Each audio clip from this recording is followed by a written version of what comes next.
Hi, this is Timothy Zahn, author of Star Wars Thrawn. You're listening to the Living Force podcast.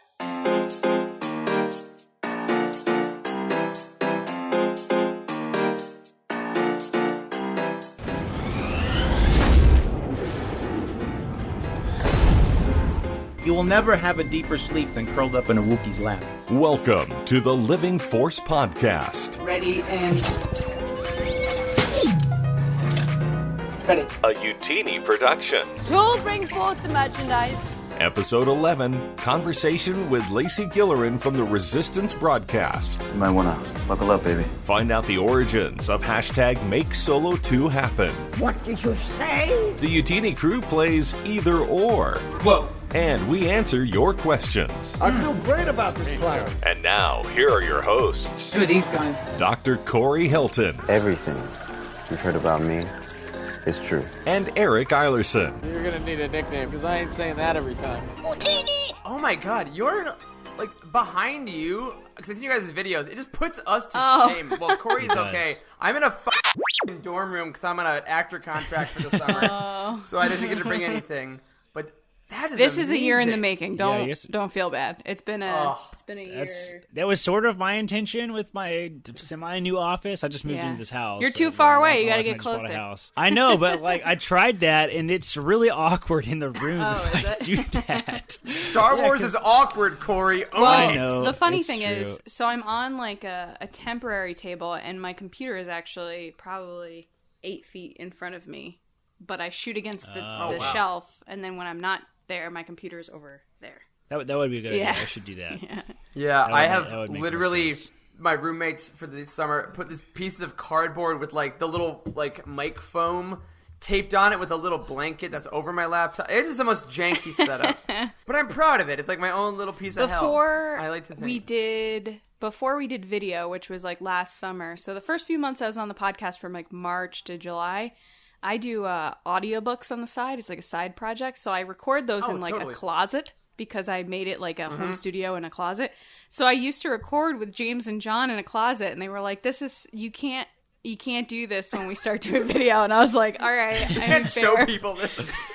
It was like pitch black and then like me in this closet. Yeah, we have them too in front of like nice offices, and people are going to think that you just have to like go in a closet in shame. Yeah. No one knows. Which is what we make Charles do when he's on the pod. That is true. That's what Charles does. He's currently recording in a closet. Nice. We have all talked about this, and we have set a couple milestones that once we cross, we'll shift into the live stream.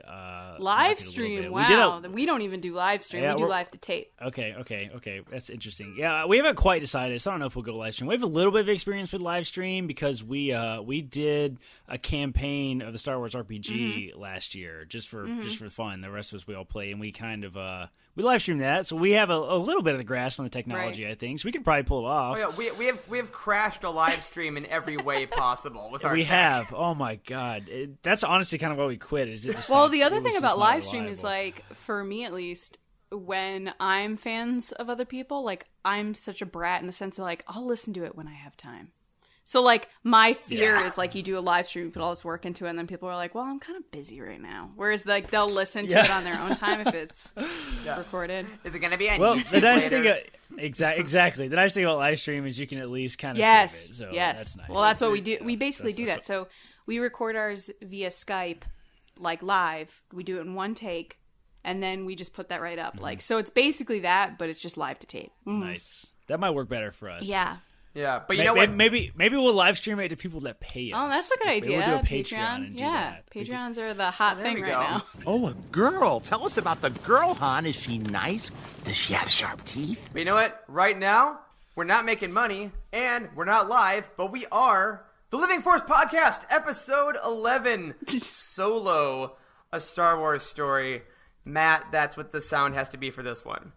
We didn't intend to do that, but it happened. We're now officially, dude, we're out of movies now. Episode 11. Officially. I've used up all the titles. I've used up the anthologies. This is the third time you said we're out of movies, but this time it's official. We're out of movies. I just lied to people before that. As your liar and host, my name is Eric Eilerson, and I am here today with Dr. Corey Hilton. What up, what up? And we do not have Dr. Charles Henkel today, but we do have the wonderful Lacey Gilleran from the Resistance broadcast. Lacey, welcome. Hey guys, excited to be here. I really, really am. Yeah, excited to have you. Now, if you're listening to us and somehow aren't listening to the Resistance broadcast, you're a liar. I love how you went from I'm a liar to you're a liar. This turned around real quick. You're a liar, audience. Listen, I love that you're pressing play on your podcast app, but you might be lying to me, and I don't like that with our relationship. What is happening? We're devolving, Corey. We're heading towards chaos. This is the future. This is our Kessel run. Get ready. But Lacey, for those of people that don't know, what is Resistance Broadcast? What's Star Wars News Network? What is everything that you do? Yeah, so I am part of the Resistance Broadcast, the official podcast of StarWarsNewsNet.com, which is a big fan site. I joined the podcast in March of last year, so I've been there for a little over a year, and we do 2 shows a week, Monday and Thursday, and it's been really awesome. Man, 2 shows a week. Corey, what are we doing? I mean, not that. That's what we're doing. No, but it's awesome. Your guys' show is really cool. You guys focus on way more than we focus on in this show. As far as news and okay, you need to stop beating yourself up. This is not how this show's gonna go. Well, the thing is, I'm gonna start it with low, and then it's gonna get calling really everyone freaking liars. awesome. You're like, our show's not as good. That's not true. Let's cut that. Cut it. I'll take it. I am being a little like middle school guy asking someone out, aren't I? I'm like, I mean, I know I'm not like cool, and I know I'm like, you probably hate me, but do you want to like hang out? I gotta tell you, I've never really heard a terrible Star Wars podcast. I've heard ones that are probably newer to ones that are more experienced, I'd say, but nothing's ever bad. Sure. Star Wars isn't bad, Yeah, so. because we're all like, hey, you know what's awesome? Star Wars. Are you in your car in horrible traffic or on a train full of smelly people? Let's talk about Star Wars. Yeah, That's all it takes. Hopefully we're somewhere in the middle of like somewhere between bad and You guys new have and, like, had some not just crazy terrible. guests so far, so you're doing pretty good. We have. Well, luckily, we have the podcast is new. Utini is not. We've been around for a good while. We started in 2017, so we've been around a little bit. So we've evolved a great deal since. Like, because when I first launched this thing, we were doing book subscriptions, like a book box, like you could sign up and get books every month, and we would shipping them. It was a big mess. So. And then that first website died in the fire, and we made a new one. We're a phoenix. It's all about how you get back up. Beautiful. Exactly. That's right. So before we get into a little bit of meat and potatoes about this episode, Lacey, as another kind of fun intro for our listeners, we've all talked about in our old episodes how we came to Star Wars, how we came to the books and stuff specifically. How did you first get into this crazy world that we all now are absolutely obsessed with? Star Wars has been a part of my life for a very long time. I started liking it in 2nd grade. I'm from Connecticut, and there's this local store called Stu Leonard's. It's like this dairy supermarket. It's hard to explain, but if you're from Connecticut, you know what I'm talking about. Even New York has one. And they had a movie section, and they had the VHS tapes that Darth Vader was on, and I was standing there looking at it, and I went to my dad, what is this? And he said, Star Wars, and I said, I want it, and then that was it. I was just hooked from the first time I watched it. I really connected with Luke Skywalker and the fact that he was a kid from the middle of nowhere that was searching for belonging and adventure and something else, and as a middle child myself, I was always like grasping for that moment to be the hero, so I just fell in love with Luke, not in like a love way, but like wanting to be Luke. Yeah, that was it. I'm hooked. I've always loved it. I found that's been me recently, especially with Luke, similar to you. Like when I was a kid, I was all about Luke. He was my guy. Like, who do you want to play when you're playing in the yard or whatever? Yeah. And in the past few years, people are like, who's your favorite character? And I'm like, well, I want to be cool. So like, I love Sabine. I love the Rebels crew. And all this stuff is true, but I feel like I keep trying to pretend that Luke's not my favorite, and he just is so good. But I feel a need as like a hardcore fan to name someone that some people might not know. Yeah, no, Luke is great. I think Luke is definitely great, and there's no reason not to like him. I feel like there's some clouds around Mark Hamill / The Last Jedi with Luke, where I feel like people are trying to like take a step back from Luke. Yeah. Only relatively recently, though. But I love Kylo Ren. That's like my go-to. If you were to ask me who my favorite character is, everyone knows that. But I have a soft spot for Luke. I mean, I have a like a 3rd grade journal where you put those bios in the beginning, like Lacey loves pizza. Oh, geez. And it's like Lacey loves pizza and her hero is Luke Skywalker and she always watches The Return of the Jedi. Like that's what it says in 3rd grade. That's awesome. Yeah. Oh yeah, amazing. green lightsaber changed my life. I mean, that was the moment. I remember. Oh yeah, that whole scene on the Java sail barge is just next level. He whips that thing out and he's just killing everybody. Even It's before that, when fantastic. he shows up with the hood on and then he like looks up and his face is in the camera, it's like, oh, he means business. Like Luke has changed. God. Luke is a boss. Yeah. He had a glow up, as the kids say. But I'm trying to be hip. I don't think it works as well. But he did. He glue up and he dabbed on the haters. So, moving on from that as fast as I humanly can, I want to talk about something called Star Wars Celebration, guys. Ooh, because good this topic. past week, at the time of recording, this will come out on July 4th. We're recording a little early. Star Wars Celebration tickets went on sale, and it was madness. It was madness. I almost didn't get them. Yeah. I really came close. I think I was within an hour of not getting them. Yeah. So like, And I was in there within the first 10 minutes too. But I was in the dang queue for like almost an hour. I was in there forever. I was super late for a picnic I was supposed to go to, like a work thing. Super late. But people are texting me, "Did you get the tickets?" Like, I'm glad I've already impressed on them that I'm a diehard Star Wars fan, and they're gonna have to wait for this, and it's just part of it. Yeah, but you got them. I did. I was in a kind of a similar boat. I had a work thing that ended exactly at noon. I got out 3 minutes early for my request and set up 2 devices next to each other. One had a Chrome browser and one had Safari, just to see which one would be faster to get in the queue. And I did get my passes within like 5 minutes, so I don't know what. I don't know. Thing Which the one was algorithm it? I got. Was it Chrome or Safari that got it? Chrome got it faster. Okay. Was that the first one you logged it with? Yep. I don't know what happened, but we were all in a giant Slack channel together, and like everybody's like, "Oh, I got him! I'm like, I'm still in the queue. I've been here for 40 minutes. What is happening? What is happening?" Because you just want to refresh at that point. You're like, I should know. refresh. I was getting so scared, but then the tickets sold out within like the first hour. Yeah, they sold out within an hour or two. That's nuts. That's never happened. Yeah. No, did all the Resistance folks got tickets? I'm hoping and assuming. Yeah, so we actually, I was in a chat with John and James when the tickets went live, and I had all these pages up ready to go, and I used to work for Celebration for several years, so I was like trying to be like, guys, this is how it goes, trying to be like the expert and like calm them down. Right. John has no idea what's going on.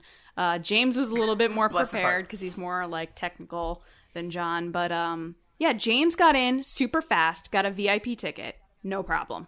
Yes. What? That was in the Holy first 3 crap. minutes. Yes. Those sold He out. got one so fast. And then I'm sitting there still in the queue and I'm like, how did this happen? And then I got in before John and I bought his 4-day pass so he could just leave. The funny thing is he's like, can you just get mine? I was like, you're the worst. Yeah. Eric, I sincerely regret not just buying a ticket for Charles. I sincerely regret it. I should have done it. And Does he not have one? Charles he was really on the fence about whether or not he could go. So we're both resident physicians, or we're starting a wow. residency So in you're family super smart. medicine. And well, I don't know if I'd go there. We're super busy. If you're a doctor, you're If you're Corey's patient listening, that he's very patient. smart. Yeah, I'm This that. is like the So Charles downplay and I our are smartness, coolness show. Yes, I'm a doctor in my spare time, and on top of that, so Charles is like a little concerned that we're not going to be able to get leave off, and I like cleared it ahead of time, and everything. I was like, listen, if I get into this residency, you guys have to let me leave a year from now to go to Celebration. And they're like, yeah, fine, you get 17 days to leave a year, it works out. So but it's really questionable when you first get a new job, like, Oh, are you kidding? I just started leave? a job in Like, January, and before I signed the job, I was like, I'm taking off from April 11th to the 14th. I won't be here. Bye. And they were like, okay. Yeah. That's basically what I did. Charles did not do that. So he was like, I don't know if I can go. We're like, bro, they're going to sell out so fast. He'll You be got to fine. do There's it. And plenty he of was, time. And what's going to happen is a lot I know. of podcasts or websites and stuff that get press passes or podcast are going to have tickets that they just want to get rid of. That's right. He's fine. That's right. Yeah, That's right. But oh god, it was one of the most stressful experiences I've had in quite a while. And I'm someone that's been It through was. this numerous times for so many different shows, and every time it's just as stressful. And the hotel one was even more stressful to me because I was like, tickets, I could figure it out. I was like, hotels, like, if you don't get in the hotel you want, like, what do you do? Right. Oh, yeah. I did an Airbnb in Chicago, and I spent $350 in Uber rides. I kid you not. It was outrageous. So speaking of hotels, shout out to Freddie, our tech guy, one of our tech guys. Holy crap. Eric and he lives like 20 minutes from Anaheim. Man. Oh, man. Yeah, so we have a huge remote team at UTini. They're all over the place. And Freddie is awesome enough to let Eric and I and our significant others, if they're with us that long. I bought her a ticket, so... Well, Yes, at least I did Charles too, is a so- backup ticket if you're not with her later. That's right. It's all for you, God. buddy. We know you're listening. Oh, Jesus, yeah. So he's kind of to let us stay with us, and he really jumped the gun. We have been planning on doing like a big UTini get together because none of us have ever met ever. Like, John, we've all worked James, and I remotely hadn't forever. met before. Well, John and I have perfect. because we live 20 minutes from each other, which is totally weird because we didn't know that. But James, John, and I had never been in the same place until Celebration, where we were all there to do a panel. Like, we had never met each other. That's It was amazing. the most bizarre but like awesome thing. It is so cool. Yeah. Yes, it is so awesome. I got to meet Eric didn't get to go to Chicago this year. He had another work thing going on. It was awesome. I got to meet Carl and Meg. Those are 2 members on our teams. The first few folks I've met. It was super awesome. So we're planning a big get together because a very large number of UTini folks got tickets this year. So we're going to plan a big after party. I think we're really going to try to go out with it. And we have a relatively decent sized following of fans that are probably going to go to Celebration, which Eric, I think, is going to go into Very in a cool. minute. And so we're going to try to do a big UTini meetup. So if you're listening and you got tickets to Star Wars Celebration, be on the lookout because we're gonna throw a big party. We might do a brewery, we might do an event hall. I don't know what we're gonna do yet, but we'll probably go out at a restaurant or something. So we got drinks. That week and is going to be food, and nuts. It's gonna be Yeah. crazy. It's gonna be crazy. If you guys are listening and you want to see what I was like in my college drinking days, you're gonna get it. Because It's funny you we say should that because record- that's how it was at Celebration. Everyone's like, well, if I'm going to go, this is the week I'm going to do it. And I was like... The thing Yeah, is, like, exactly. so I am from Chicago now. Like, I live there, and I was actually doing a show in Alabama during I was Celebration. going to say, so you live in Chicago and you didn't get to go? It's so stupid. Because I had so tickets. stupid. The thing is, he had tickets and he sold them. I'm so mad at him to do a still. play. So, but I did it once, and the last time it was at Celebration in Orlando. Before that, right? Wasn't that Yeah, so Yep. it So, was Anaheim 2017. 2015, 2016 was London, 2017 was Orlando, and 2019 was Chicago. Yeah, 2017. I was like at the page thinking about it, and then I didn't. Then this year, I got my ticket. I was so excited. Then I got a show, and I was like, I gotta do it. It's my career, and I sold it. So this time, I was like, this is the third time I've been meaning to go to Celebration. I'm going. I don't know what would make me not go to Celebration. Like, I can't even say, like, the only thing is this, because the limit does not exist. Yeah, I don't know. essentially. It would take a lot to get me not to go to, especially if we have a big event and we like have a live recording of the drunk living force. Yes. Oh God. Because so we put up a poll on our Twitter during the ticket buying frenzy because I wanted to know what members of our listening audience were going to Celebration. So according to that, 52% of you are going. Awesome. We'll see you there. 39% are not.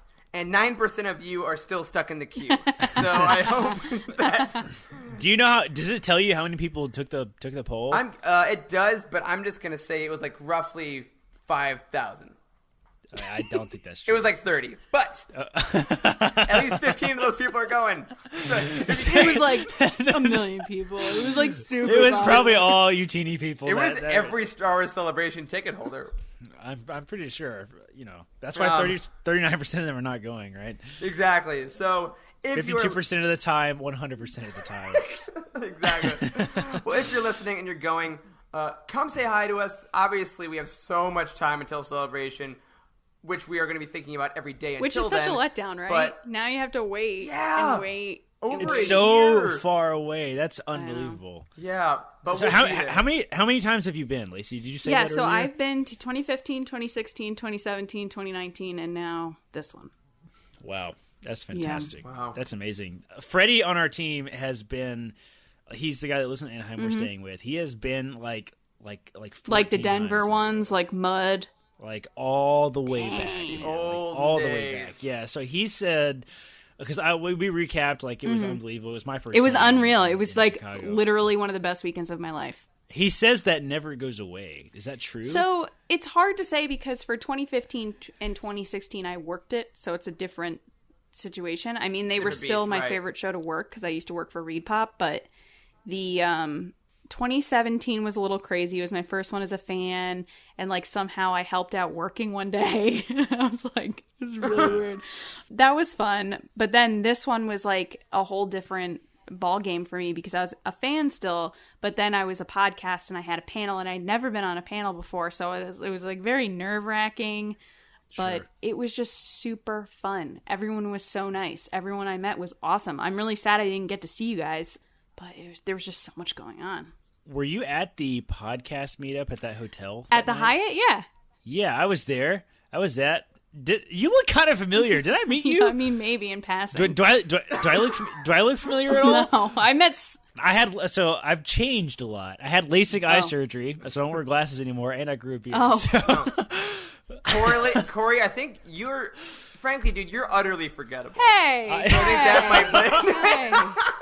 I walked around with like business cards, and I introduced myself to a lot of folks at that because I should go through my box and see if I have your business card because I haven't. You should look and look and see. You do look familiar. I'm sorry if I really did. It's not personal. I just I don't remember anybody that I met. I had to go back and look at all the cards myself to figure out who I met. Just so many people were like, I'm this person, and I'm like, I love everyone, and like I gave out a lot of hugs, and like I'm not a hugger.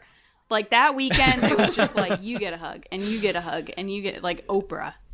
Yeah. That's hilarious. And 2020 is going to be that even more, because we're going to be living in the after effects of Rise of Skywalker. We're going to know Bendemption. We'll already get the Solo 2 announcement. Mm-hmm. So we'll all... I wonder do you think the timing of Anaheim Celebration has anything to do with like their future plans? You think they did it late because of that, or is it literally just because like they decided last minute to do a celebration in 2020? And no, I think last they're minute. doing I don't think it's ever a thing. I think they're doing it in 2020 because it's the off year of D23. So I think they're going to start doing them every other year. So then one year will be 23. But why August? Why so because late that's in when the year? they do D23 is July August. So they'll switch off between D23 and Star Wars Celebration, and then Star Wars Celebration will fall on the years that movies are happening. That makes sense. I like that. That makes sense. Yeah, that's probably it. Well, I can't wait to go. I can't wait to officially meet you guys and meet a bunch of people that are listening and meet a bunch of people that I talk to on Twitter every day. Like, it's going to be a ridiculously amazing time, but I have to measure it because I can't feel this level of anticipation for a year and a half. So I'm gonna try to like breathe. A year from now, he's gonna be like, you know, guys, I'm gonna sell my tickets. We're gonna be like, if you do that, Eric, I'm kicking you off the team. I'm kicking you off the podcast. I'm gonna blacklist you. We're never gonna speak to you ever again. That's actually what might happen. But until that moment, we're gonna keep talking about Star Wars here and about the stuff that we're excited about before Celebration. So in that totally natural segue, Lacey, I want to ask you about something that is close to your heart. Is close to our hearts, is close to, frankly, everyone that has a living pulse's heart, or it should be, and that is hashtag Make Solo 2 happen. For those of us listening that aren't aware of what that really obvious hashtag might mean, what is Make Solo 2 happen? Why do you feel the desire to keep it spreading, and why is it seemingly more popular now than it's ever been? So Make Solo 2 happened when... one day in August of last year or September, John Hoey was like, you know what, guys, we all really loved Solo. I'm going to start using the hashtag Make Solo 2 happen, and we're going to start talking about how we want a second one. And we went, okay. And James Bainey made a logo for it, and it just started this thing that we would always talk about it. And we would talk about it on the show about how we wanted a second movie or a TV series or anything, because the movie ends up in such a place that you're like, wait, there's so much left to tell. There's so much going on. Yeah. Right. So what happened was a year later from when Solo came out, about, I would say like a month before that, John and James and I were talking, and John was like, hey, the anniversary Solo is coming up. Let's just tweet about it all day one day. Like, let's just tweet about it the week it comes out as like an anniversary, like, hey, this would be awesome. And he was like, let's not do it on the weekend because people have Memorial Day plans, but let's do it like that Thursday when people are at work and they're like talking anyway. So we were like, okay, cool. So like a couple weeks out, we started talking about it, saying, hey, this is the day we're going to do this. Join us if you want. We thought it was going to be like 20 people chatting with us about Solo. And, we woke up that morning and it was already trending and we were like, wait, what? And then by lunchtime, when it had like 10,000 tweets going, we were like, oh, okay, so this is a thing. And then all these other people joined on, I said joined on because I was going to say Jonas. Jonas joined in saying like he's for it. And, John Powell, the composer, said he was for it. John Kasdan tweeted that he was going to talk about the syndicates and like all the other stories to tell, which is nuts to me. Wow. And then I was driving home from work that day and I came to a stop sign and there was a lot of traffic. So I quickly checked my phone and I'm getting all these alerts and Ron Howard tweeted us and we were like, what? So That was incredible. It was incredible. I know. So I called John just because he was at the top of my phone and I'm screaming at him like, Ron Howard tweet us. And he's like, what? So then he's yelling and I'm yelling and then it's just yelling. Long story short, it was a perfect day of positivity where people were talking about something that they loved and there was no negativity of, I don't like this and this is why and you suck for liking this and you're the worst. It was just everybody liking it. And even people that didn't like it were like, hey, I'm not a real big Solo fan, but I really like Enfys Nest. I'm not a huge Solo fan, but I really want more Darth Maul. And we were like, great, join us. We want you, come to our side, And so it's one of those things that has gotten so much leverage. And when a bunch of people were at Galaxy's Edge recently, someone saw Alden and said something to him. And he was like, oh, I know about it. Someone emailed me. So the fact that they know about it to me is just crazy. Like, that means probably Bob Iger knows about it because it was trending like crazy for like 3 days. Yeah. Long story short, we just want to see it happen. We just want another Star Wars movie. And I don't think it's that difficult. I know people have accused us as working for Disney and there's other motives. There isn't. Oh, we're all shills. Absolutely. Oh, yeah. I couldn't believe it. I was like, wait, what? Is there money involved? I wish there was. Can we get paid for what? this? Where's the money? No, it's That's what just I'm a saying. genuine love for that movie that we didn't realize would take off. And I think it's due to the fact that a lot of people and press were talking about how they didn't like it. So that kept people from outwardly saying, oh, I like it because they didn't want to get the backlash from it. So when they were seeing people being like, I love this movie, they were like, you? I do. Yeah. You do? You, me? Like the Spider-Man meme where like, you, me, you. Yeah. Yes. So, that's what happened. It's been awesome, and we want to see it happen. And if it does, like, I'm pretty sure John Hoey is going to weep big fat tears.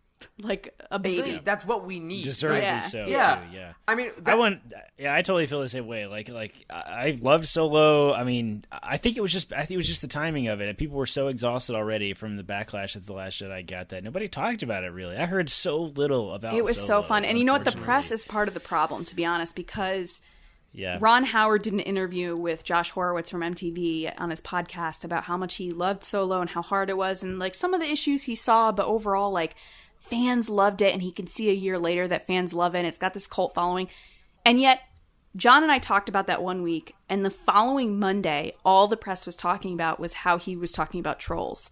I was like, there's a whole interview there that he talks about how much he loves the movie and all the wonderful things that came out of it. Sucks. And you're honing in on this one sentence. I know. Yeah. It sucks so bad. I mean, that was a huge reason that we started this podcast in the first place, because we realized, you know what? Like, happiness doesn't really get clicks a lot, because you can click on it and be like, yeah, and then you move on, as opposed to if you're angry about something, you're going to share it, because then they're like, yeah, you're right, that does suck. Whereas Solo, I felt, especially over the last year, I've rewatched that probably more than any other film this year, because it's like a perfectly warm bath of a movie. Like, I just kind of sink in. It doesn't have flaws, not really. Like it's so well made and just flows so perfectly. I've never and- You want to go back? Yeah, to I've never smiled more than when he's flying the Falcon with Chewie in the Maelstrom. Like, I have Man, it a was full, so like, good. Joker crazy person smile on. Yeah. Yeah. And I tell friends too, the soundtrack by John Powell is astoundingly good, because the moment when they're in the AT hauler and they just got out of the shower and there's the song that plays as they're going over the mountaintops, there's a French horn bit that's like 8 seconds long, and I'm like, that French horn bit is Star Wars. Like that little bit is the isolation of what it feels like to be in Star Wars.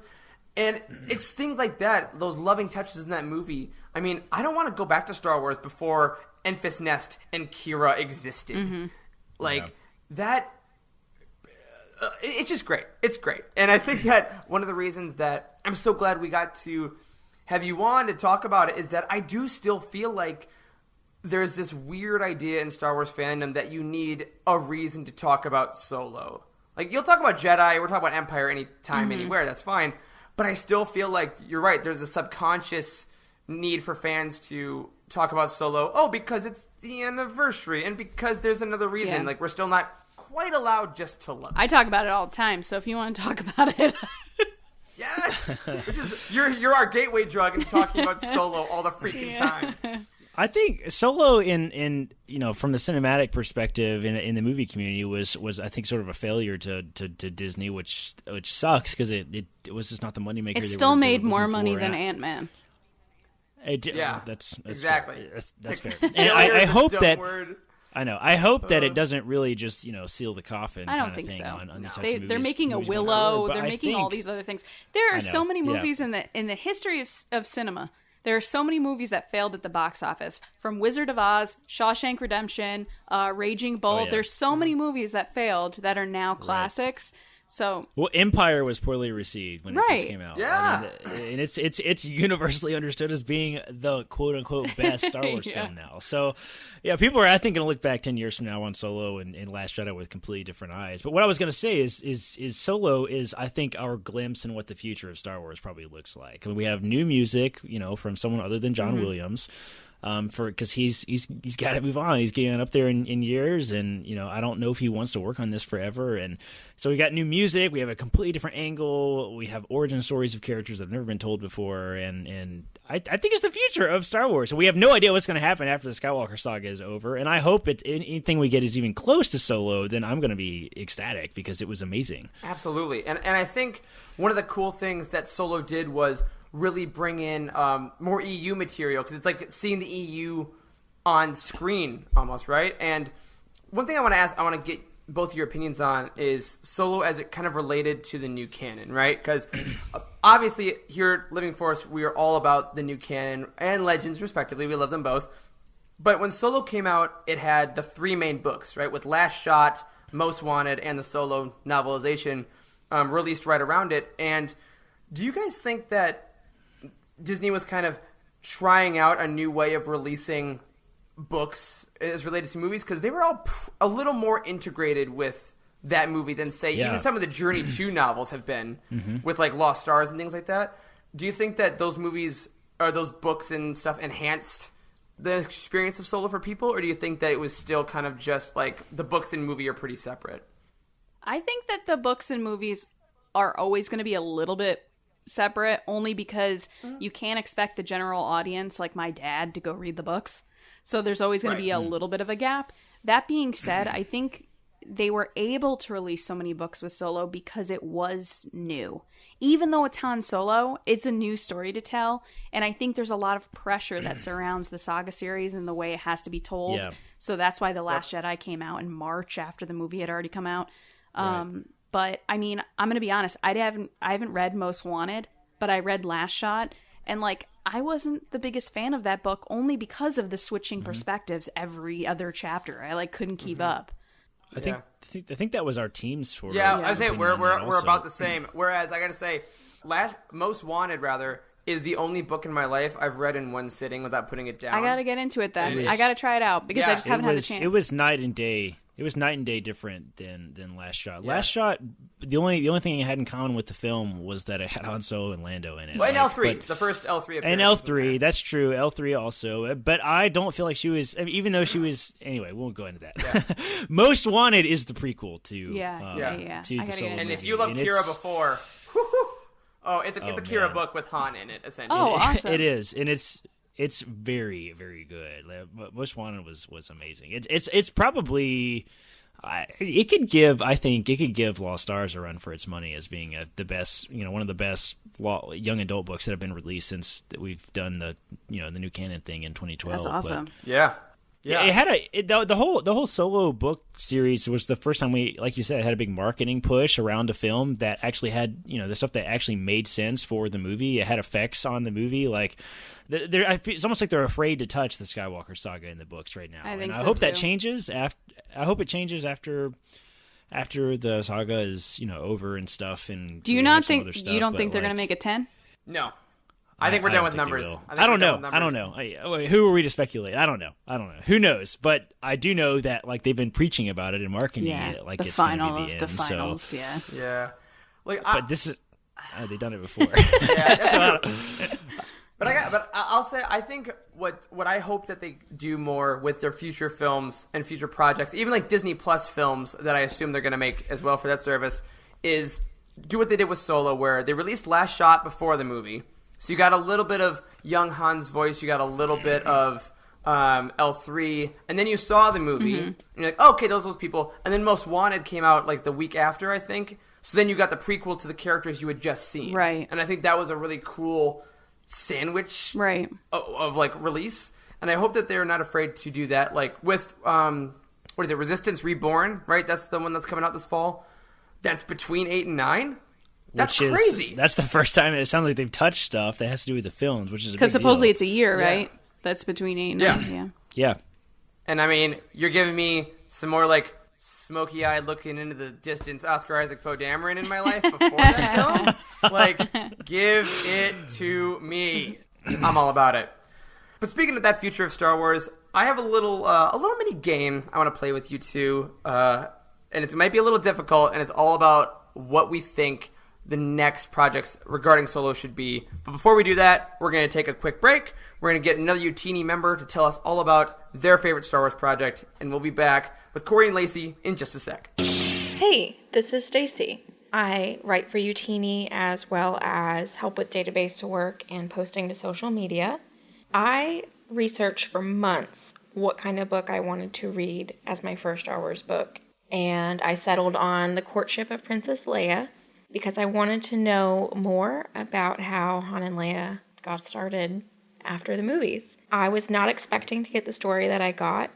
It was such a quick, fun read with lots of action and not as much romance as you would assume from the title. It is still one of my very favorites, and I recommend it to everyone, whether or not you've read any other books or watched movies.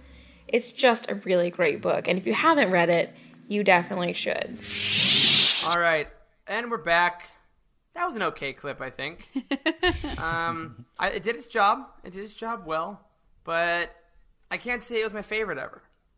I hope it's you. I hope you're the one that recorded it. Corey makes fun of me every week because I always say that they're the best clips we've ever gotten. So maybe I tried something different, Corey. I want to give another flavor for the listening crowd. But now for this part of the show, I want to put you guys in the producer's chairs. You are in charge of Disney right now. Congratulations on your promotion and your giant bags of money. I'm rich. You did it. And on your desk are 2 folders, right? And they say, this is what we're going to make. If we make one folder, we burn the other one. It does not exist. All right? Okay. First 2 folders are a Solo 2 feature film starring Han, right? So this isn't your only Maul Kira film. Han is still the focus. Or an 8-episode Disney Plus series also starring Han. What, Kira? Where's she? I mean, she can be in these, but it's there's still, it's not a Maul Kira series. Series. It's still following Han. Series. That's a. No, it's easy. Do you want 8 hours of Han or 2 hours of Han?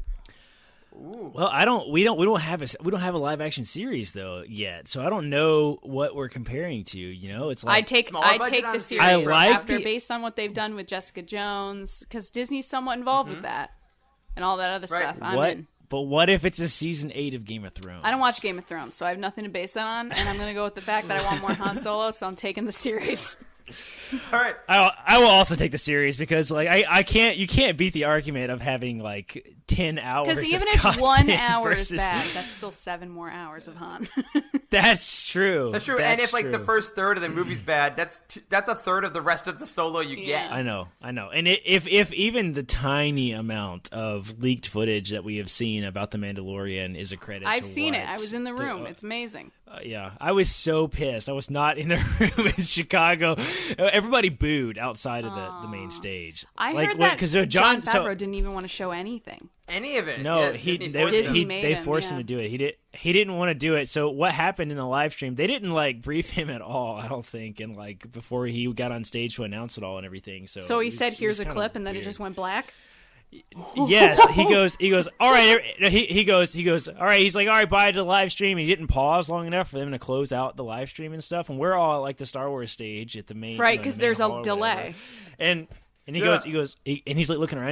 He's like talking in his ear. He's like, all right, are they gone? All right, who's ready to see some real footage? And then it goes black, and I'm like, what? And everybody's like, boo! It was like we were like, come on, I didn't even know that because because John James and I were all in the room. Yeah. And unfortunately, nobody at all whipped out their phone and uploaded that to YouTube. Some people did. Where we could see I called it. some No, people totally out for doing it because John Favreau said, please don't put that online. But they took it down. They did it anyway. Yeah. Those people suck because they did it, and because John Favreau said they shouldn't. But I'm also still pissed about the fact that they wouldn't show it to the rest of us. So I'm glad that they did it. And I totally get that. But my whole thing is like, if the creator says, "Hey guys, please don't post this," then don't post it. I know. They absolutely shouldn't. They shouldn't have forced him to show. I'm sure you're going to get that footage out of D23. I 100% believe that. I hope so. I hope we get a full trailer. I really hope we do, and there's some real stuff. And yeah. Anyway, if the Mandalorian, the small amount that we have, is any testament to what that Solo series would look like, then gimme. And I don't think that they're really opposed to doing that. No, honestly. I don't think so. So follow up then. Good. I take that folder. I say excellent. Everything looks good. Here's your millions of dollars. What's your story?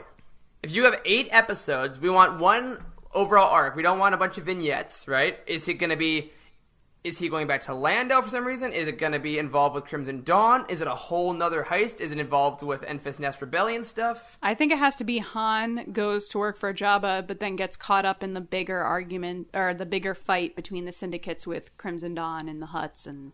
I love that. I was kind of go down that route also, like the crime route. I think they should probably avoid the rebellion. I want Puppet Jabba. Give me Puppet Jabba. Yes, that's all I want. Yes, and what's his creepy little dude that laughs? Salacious Crumb. Yes, give me Salacious Crumb, man. Dude, give me him. I mean, honestly, if the Crispin novels are any indication, like when you write the Hutt cartel properly, it's a terrifying crime syndicate, and it's a fascinating thing. They threw people to a monster. That's pretty bad. Yeah. That's horrible. Just for yucks. They were like, here you go, dead. Yeah. And maybe bring in, and Crimson Dawn has the Maul thing, and like, then we have the whole, does Kira come in the room? Does she stay to the side? Does Han think she's dead? Like, I think there's a whole fun drama to play with that, absolutely. So like, the War of the 5 Syndicates playing out over an 8-episode series. That would be fantastic. Bob Iger, we know you're listening. We appreciate it. We appreciate your support. Thank you very much. There you go. We did it for you. I want royalties. It'd be great. All right. So, Battle of the 5 Syndicates is coming to Disney Plus 2022. Well done. I honestly think they're going to announce a Solo series spring of next year. I wouldn't be surprised. I wouldn't be surprised. I honestly wouldn't. Like, I mean, we have the Mandalorian, we have Cassian. Both of those are back to back. They're dark and gritty. Solo fits that bill very well. And that's going to drive fans to Disney Plus. That's my whole thing. Is like when they're not sitting in the theater. I mean, JJ released an interview today. I forget who it was. I feel like it was with the New Yorker, where he said, you know, people are viewing content differently than they were in 2015 when The Force Awakens came out. They want stuff on demand. They're making choices on what they want to see. And Disney Plus is that opportunity for Disney to give the fans what they want. I mean, they saved Clone Wars. That's all I'm going to say. They saved Clone Wars. So they even promoted that as we saved it for you. I can't see them not saving Solo at this point. Which was brilliant. Yeah, absolutely agree. Now, I'm going to give you guys a couple more folders here. Around this launch of our ridiculously successful Disney Plus Solo series, we want to put a book out. But we only have money for one book. And the two choices are an Enfys Nest book by Beth Revis, who wrote Rebel Rising, or a Crimson Dawn book by Mur Lafferty, who did the solo novelization? I'm going Crimson Dawn. You want that book? Okay. Yeah, I'm going Crimson Dawn too because I want to know how bad they are. Yeah, me too. That was in my opinion not very well alluded to in the film. So like I would love to see I want to see how evil they are because like we got a little glimpse into in his red face and like the lighting up of his scars, which was never explained, which is awesome. Yeah. Mm-hmm. So I would love to see some of that stuff explained. That would be great. Yeah. Now, do you guys think that how long, in your own opinion, has Maul been involved with Crimson Dawn? Oh like, my gosh. is he been the reason that they're like really intense, or have they always been kind of evil and he just kind of slid in as a shadow benefactor when Dryden Voss was already kind of running stuff?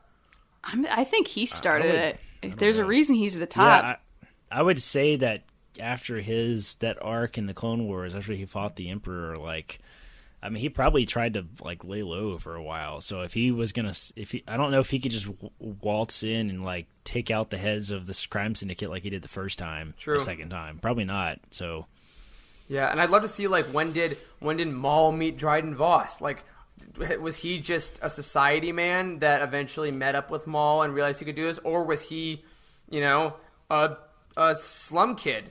And he actually got to raise him as something respectable, and that's where, like, the little scar on his forehead comes from. Is it a past life of violence or whatever that is? Well, you know why they have those markings on his face, right? Because he was so good-looking that he was... No, I'm not even kidding. He was too good-looking, and Ron Howard was like, he's too good-looking, we need to make him look bad. So they CG'd those things in, so when he gets angry, they get Really? right. Wow. Yeah. nice. Yeah, well, That's amazing. In the novelization, Mur Lafferty does something really awesome in addressing the passenger, she calls it, which is like his inner anger and stuff that comes out. And Kira's the one that kind of like, she Black Widow Hulks him. Yeah. Yeah. And you could see that in the bringing him movie down. where she like kind of like puts her hand on his back, which makes me kind of go, ugh, but she puts his hand Oh, yeah. on his back. She's Oh, like yeah. And I think comforting that- her abuser. But yeah, no, the marks on his face are because the actor Paul Bettany's so good looking that they were like, he's too good looking to be the bad guy. We need to make him less good looking. Paul Bettany amazing. is so hot, he changed the history of Star Wars. That's incredible. That's amazing. Dude, put that on his epitaph. It's so funny. Yeah, I think it would be really cool, like, have this book about Crimson Dawn, and you could also go eras with it. Like, part 1 is all pre-Solo happenings. Part 2 is post-Solo with Kira Maul, and part 3, like, does Kira stay until she's older and then kind of try to take it down from the inside as, like, her last act or something? Like, That'd be done. like I said, That'd like, be cool. that being said, if I don't get more Enfys Nest content, I don't know what I'm going to do, guys. Like, you introduced this character. She's amazing. She's interesting. She's mysterious. And she has ties to like the big picture too, which is important. And that's the only tie that Solo has to the big It's picture. true. So put Enfys Nest and Bail Organa in a room, you cowards. Do it. And with Sabe for good measure. Why not? All right. Last question I have for you guys in this little mystery round of ours. Do we think that the end of Solo, when Lando goes off into the jungle, presumably, and Han leaves with the Falcon, is that the last time they see each other before Empire? Is that the big, what are you doing, you pirate? Or whatever, like, is that the anger that he that was a still long has? time ago. Yeah, or is there another mission that we're missing? No, I think they see each other again in Last Shot. No, that's after Ben is born, isn't it? No, but That part- there's flashbacks to where they're together. With Fies and Gore for the first time? I think so. Is that not? Are they? Yeah, Because they're they together. meet in That's right. Solo. Is that when they're young? Right. And then they hang out together during Last Shot, but then they also have a Uncle Wanwo Flash I forward. guess that is after. That would be after. I thought they only hung out during a way. You're right. God, I need to reread that book. This question I know, is But fun. I'm it's been saying a that's why I long didn't time. like it, because it's so confusing. Because it would be like, Yeah, I know, old that Han, was the which, by the universal way, I complaint. adored those parts where old Han is like Yeah, grappling they with were my great. father, and Ben is That so was amazing. adorable. Ben's kicking him in the head when he's trying The to coffee sleep. maker tries to kill him. It's like really great, but then That's beautiful stuff. But like then the stuff that flashes back, like confusion. where Han's at Maz Kanata's place and she's talking to him and he's really upset, which you'd assume is because of Kira. Yeah. And some other It's rando. confusing. Yeah. Well, then That's true. They do meet up there for a short while. I haven't read that book because It's so we weren't confusing. huge It's fans so of it. We weren't huge fans of it. Yeah, but now, so better question then, which was going to be the follow up to a good question, but it's a follow up to a question that doesn't deserve to be asked anymore. Is that the last time Han and Kira see each other at the end of Solo? Do you think? Well, right Because- now, because that story hasn't been told yet. Sure, canon wise, Right, yeah. right. But to me, Probably I not. think I love the idea that it's the last time that Han sees Kira, but it is not the last time that Kira sees Han. Oh. I think that she is always for Watching the him. rest of. Yep, she's always making sure Crimson Dawn never quite catches up to him. The intel for what Interesting. planet he's on is always just like one system off. I think that she's Interesting. always gently pushing, and maybe there's a moment where like they're on the same planet and she sees him in a crowd, but she's like, he can't see me, or else I know he'll come get me and try to save me, and I don't need Oh, that. that's really sad. Yeah, that's where my brain went after that. Eric works in theater. He has a taste for I do you love just have to get that used to it. Han, John Kasdan did at the digital release. He did those like 60 things to know about Solo, which I reread recently because we talked about John on our episode that's coming out soon, or now has been out. And Yeah, time's weird. it has been out. So he mentions that and this is one of the things I love about these kind of movies, is that he mentions that the thermal detonator thing that Leia does in the Return of the Jedi is actually from the rock moment he did with Kira, and he tells Leia, and that's why Leia does it. I love that. That's I love that. I love that. Yeah. I love it so much. And there was something like that happened in the arc of Clone Wars I just recently rewatched, the Zygerian Slaver arc, where Anakin puts the lightsabers in R2, and then he gives him the signal to pop them out. Yes. And I'm like, did R2 come up with the plan in Jedi and say, hey, if you do this, I think it'll work? I mean, he's Because a that's what his mastermind. dad I did. wouldn't put it past him to be like, yo, give Yeah. me your stuff. I mean, Yeah. guys, it's like poetry. It Yeah. rhymes. You know? Love that. All right, Bob. Again, you're still listening. You're welcome. You're welcome to all of this. Cool. Well, hey, before we get into our last part of this episode, we have an audience question that I would love, Lacey, if you're up for it, I would love to throw out an audience question for the three of us. This was from Andrew Bell on Twitter. He asked us, what are our respective favorite canon and Legends EU characters? Now, because Charles is not here, I will answer for him. His favorite canon character is Jar Jar Binks, specifically in Aftermath, and his favorite Legends character is Corran Horn. Did he really say No, that? those are both absolute lies, but aren't they funny, Corey, if you don't step on the no, bit? they're not funny at all. All right, I don't like Corran Horn. He's a disgusting human being. I know, but let's go around each one at a time. First of all, Lacey, being the guest, we'll start with you. I want to If go you had to last. pick I like one- hearing other people's You options. want to go last? You know what? I'll defer to that. I like that power move. Corey, favorite canon character. There, Andrew is waiting for your answer with bated breath. They cannot have appeared in any other media, so not in a main movie. Your favorite canon character. God, there's so many really great canon characters. I really like Eli Vanto a lot from the Thrawn trilogies. Lacey, have you read the Thrawn books? Okay, so Eli is kind of a fan favorite right now. He's this sort of, for anybody that hasn't listened, this is important for you as well, or you haven't read those books, it's important for you as well. Eli is sort of like he's a good friend. He befriends Thrawn, and Thrawn kind of like looks out for him as they're like going through the Imperial Academy, and he's such a happy-go-lucky character that's just like along for the ride with Thrawn. And he disappears, like, in the books and, like, goes off on some mission that Thrawn has sent him off on. And allegedly he's coming back for the next Thrawn book that that's about to come out. And he's a great character. Everybody really liked him. There were cheers in the audience at Celebration when Timothy Zahn announced that Eli's coming back. Oh, it was nice. pretty cool. So I remember being. I've always loved Eli. I remember being in the room when they announced Thrawn was in Rebels with Dave Filoni, and people lost it. Yeah. So he's a great character. Legends, I don't know. I don't know if I could just come up with one. I wasn't prepared to answer this. Well, here we'll both do canon, and then we'll come back to you by that point for your Legends character. Okay. I'll go. I gotta say, Will Lark from Alphabet Squadron, man. This guy, as I said in my review that's on utini.com right now, he kind of changed a lot of things within me. He was a character that really struck me pretty intensely. I loved everything about him from the moment I met him. The way he looks at the world is so unique in the Star Wars universe. Like, he's an optimist, yet he's also a really effective pilot. He loves his friends, but he's also not naive. And just, if you've read Alphabet Squadron, I hope you agree with me. And I've seen a lot of things, especially on Twitter, of people loving Will a lot. And he just really hit my heart. So if Will Lark ever showed up in something else, I would maybe faint and die. And I think that is my criteria for my favorite canon character. Die. Okay. I'm very dramatic, Corey. All right. Lacey, so thoughts? you mean canon characters that aren't in the movies? Yeah.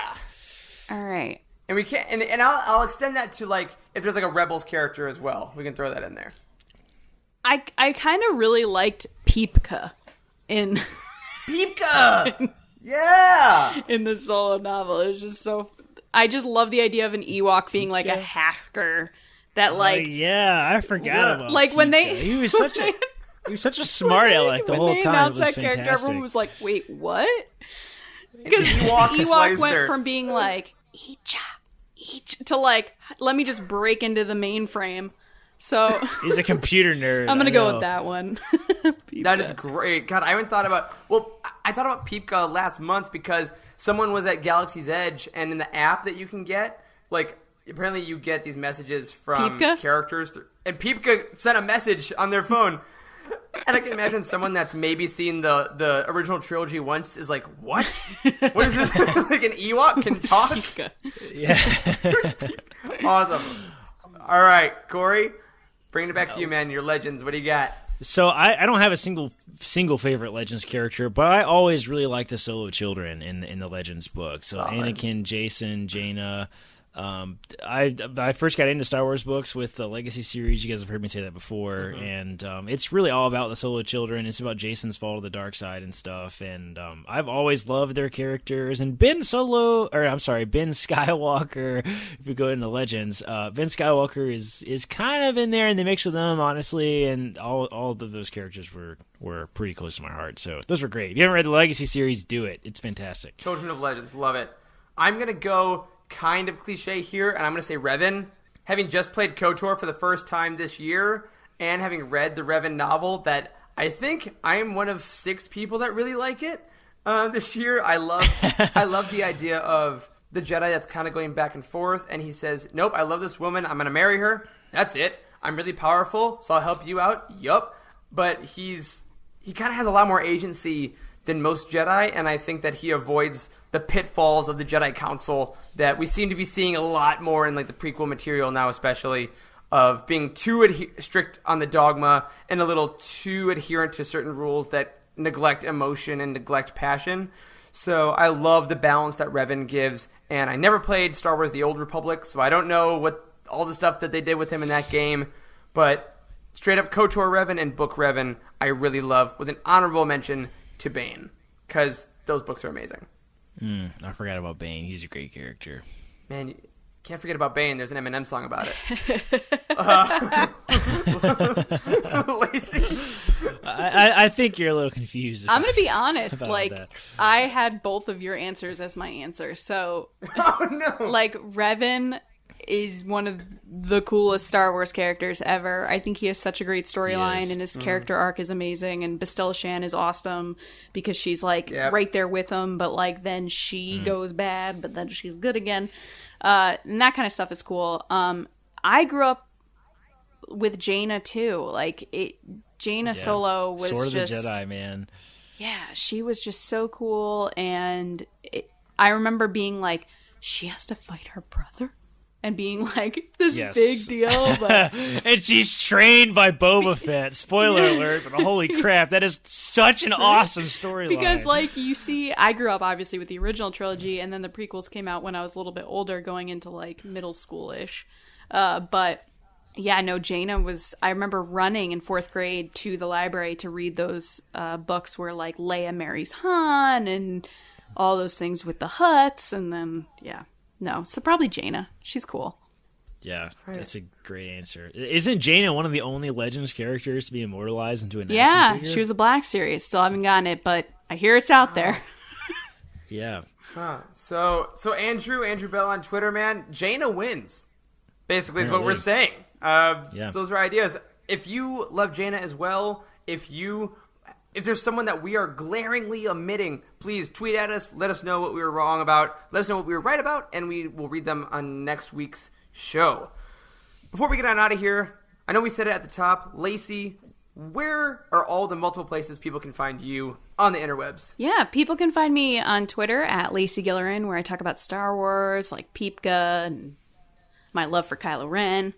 And then Mondays and Thursdays, I'm on the Resistance broadcast, which is on Twitter at RBATSWNN, where we talk about Star Wars twice a week. Awesome. Well, I think we did it. I think that'll do it officially for this week's episode of The Living Force. Another huge thank you to all of our new followers and possibly new listeners. Thanks to Lacey and the fine folks over at Resistance Broadcast. Thanks again for that huge shout out last week. You guys did this on your own. Stop it. Stop. No, stop it. After your retweet, we literally gained over 100 new followers. So that's a legitimate thank you for that. I'm sure it was just when you're new, it's a big deal. And if you are new, don't forget to subscribe to this show wherever you get your podcasts and tune in every week to hear the crew at Utini talk about the Star Wars Expanded Universe. Please leave us a review to help people find us, and head on over to utini.com for reviews including Alphabet Squadron that just went up, articles, and comprehensive book profiles on every single story in the Star Wars galaxy. If you want your thoughts on the show, just like Andrew Bell, email us at livingforcepod@utini.com, tweet at us at livingforcepod, or join our Utini Discord community by going to utini.com/discord. You can find us all individually on Twitter. I am at Eric Eilerson, Corey is at DocStarWarsMD, Lacey is at Lacey Gilleran, Resistance Broadcast at RBATSWNN, and the gloriously missed Charles is at C. Henkel. A special thank you to Matt Davenport, our amazing editor, Freddie, our tech wizard and Anaheim host, and Wes, our community manager. Thank you to Corey and Lacey for podcasting with me, and as always, may the Force be with you. Bye!